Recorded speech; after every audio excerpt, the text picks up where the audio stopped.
যার তাওহীদ নাই তার ফেব্রুয়ারি কি আবার?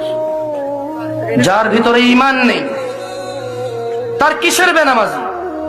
যে ঈমান বুঝে না, যে তাওহীদ বুঝে না, তার ফেব্রুয়ারি কি, বড়দিন কি, জিনা কি, ব্যভিচার কি, মদ কি, সুদ কি, মারামারি কি, হত্যা কি, দুর্নীতি কি, তাকে বুঝে তো লাভ নাই।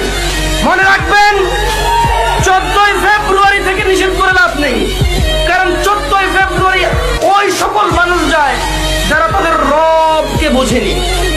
মনে রাখবেন, আমি আজকে রবের সাথে পরিচয় করে দিয়েছি এদের।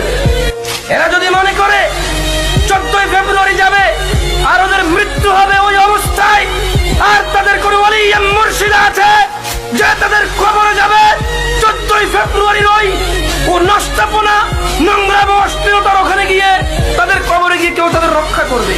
ওলি আর মুর্শিদা আছে, আমি আর আপনি কি করতে দেখা যাবে সেদিন।